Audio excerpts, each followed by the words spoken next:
Thank you for joining us on Wine Dine TV. I am Judith. And I'm Karina. My mom and I are going to help you choose wine for Thanksgiving. Thanksgiving is one of the most wonderful traditions in United States, and it's going way back to the Pilgrims. 1621. That's the first noted feast when the Native Americans and the Pilgrims got together and had pumpkins and squash. I wonder if they had wines like that. Probably not. I don't think so. But it became an official holiday in 1863. President Lincoln proclaimed it as one. So that's why we get holidays today here. Well, cheers to that. This particular Thanksgiving gonna be special because we have a lot of wines to choose from. Yeah, so many. That's a good part of Thanksgiving, isn't it? And it's many people are wondering, how do I choose the best Thanksgiving wine? And there is not one particular wine you can say that's the perfect match for all the flavorful foods. Bounty. So that's why we have an assortment. We have to start with one and move the way through.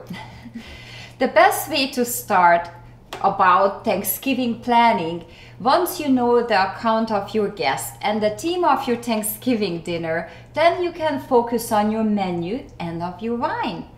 How would you like to start, Karina? With your Thanksgiving. My Thanksgiving, with you cooking it.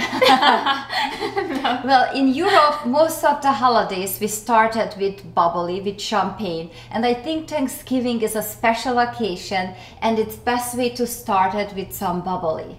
Okay, let's start. I like the idea of champagne. You like the idea of champagne? And then I guess you can move on to a white wine and then later to a red wine and then to a dessert wine. But I don't think we should stress about. What do you think? No, the first rule of doing your Thanksgiving wine is not to be perfect. Don't stress about it. Just relax, have fun.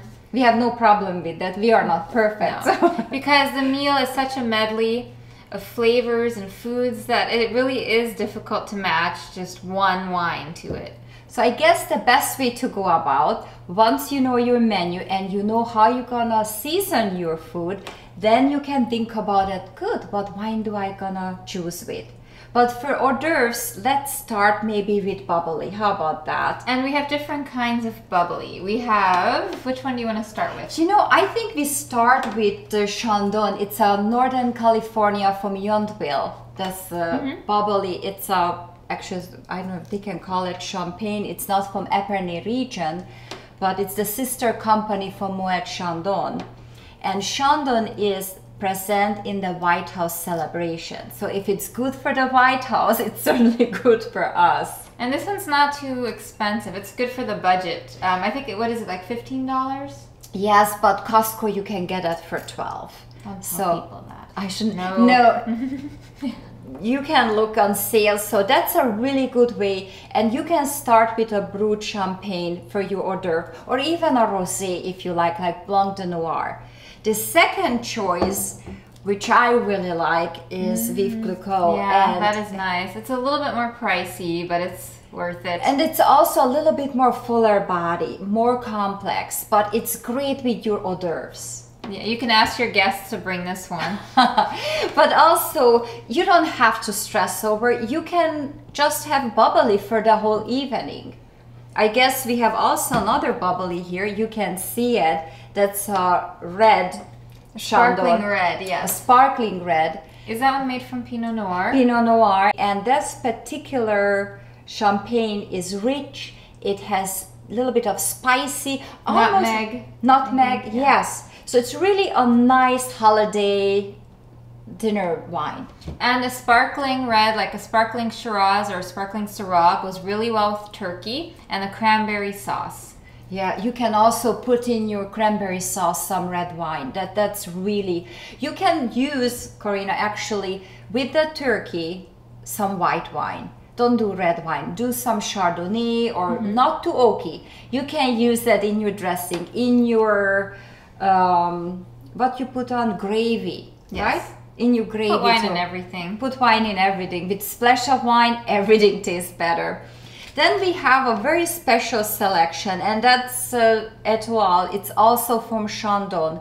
It's a little bit more pricey. I think about $50.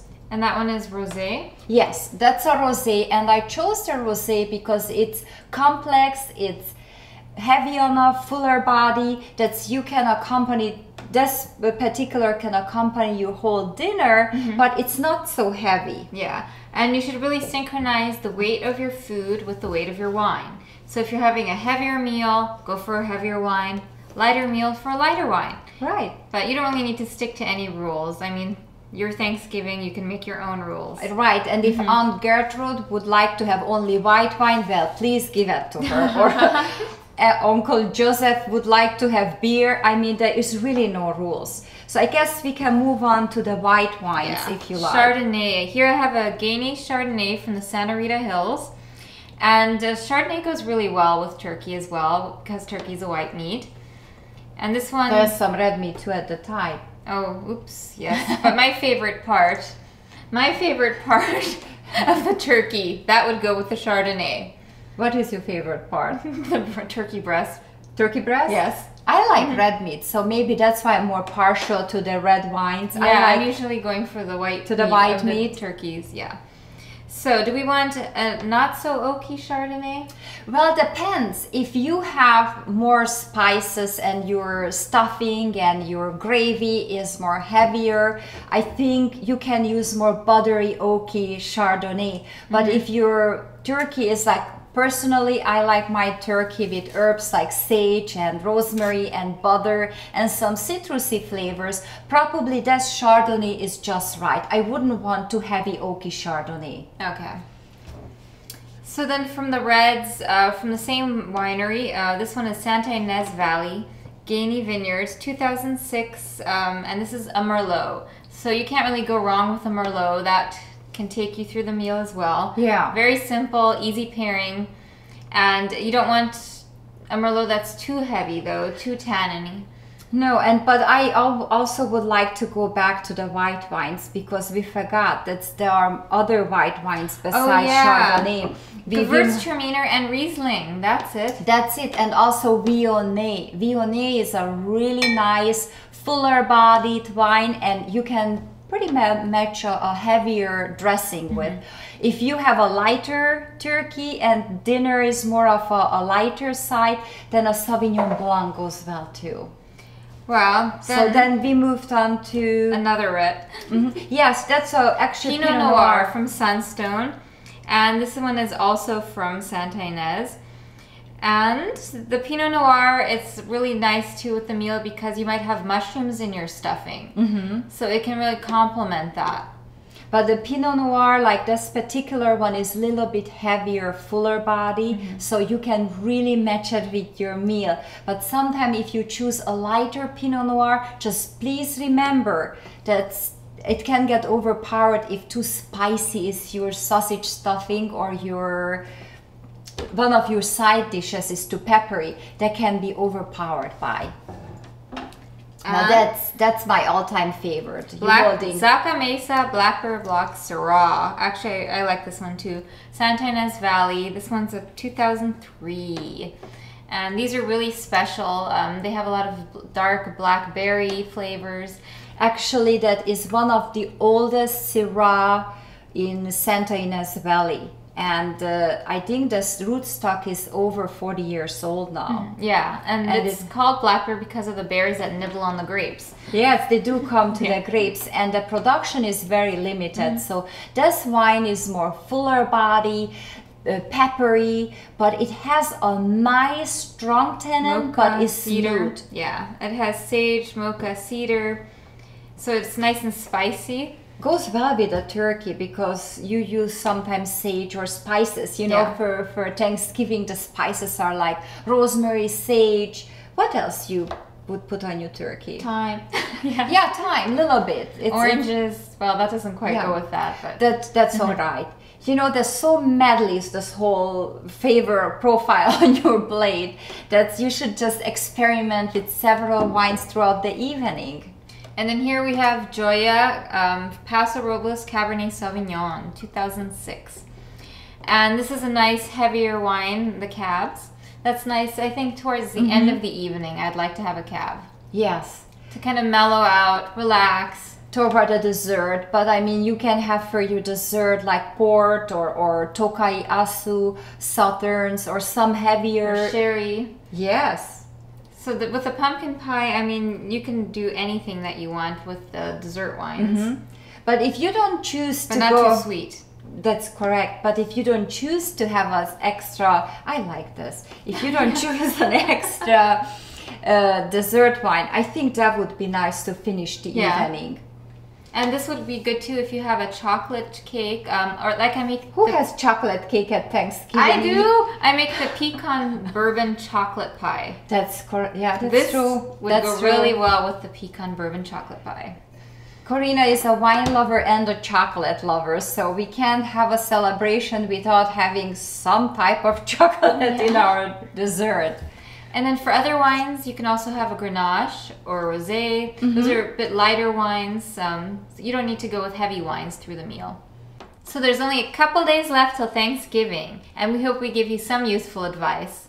And we hope you will enjoy many of those wonderful wines or something what you find and you can pair your dinner with. And we're not saying you have to buy all of these. These are suggestions. That's correct, and we hope you're gonna tell us what was your favorite wine on Thanksgiving. And remember, there are a few rules to follow. Number 1. Don't try to be perfect. Don't stress. No? No perfect? Relax. That is the first rule. I used to be so nervous. I taught her how to relax. Yeah, you don't have to be prepared when people come. That's what I taught my mom. That's true. I used to be really like very European uptight. That's when guests arrive, everything should be in place. And I think the most fun is when people come to your door, they feel that you are at ease, correct? Yes. And they're having fun. And you should have fun with your guests. What is number 2? You want to synchronize the weight of your meal with the weight of the wine. Yes, and I agree to also that. start with like the lighter wines and move on to the heavier. Yeah, that's a very good advice. What is number 3? Number 3 is have fun. And no rules. Yes. Let your taste buds decide what you wish to do. Remember what you enjoy, that's the perfect pairing. We just suggested a few ideas and we won't choose them all either. So if our guests watch this show, you will not get all those wines. We will have probably 2 bubbly and 1 white and 1 red. I don't know if that'll be enough for everyone. I think so. No, you don't think so? I mean, you can even stay with all bubbly the whole evening. Yeah. So we will put on our website a few helpful advice, and we wish you a happy Thanksgiving and a safe holiday. And remember, with a splash of wine, everything tastes better. Cheers!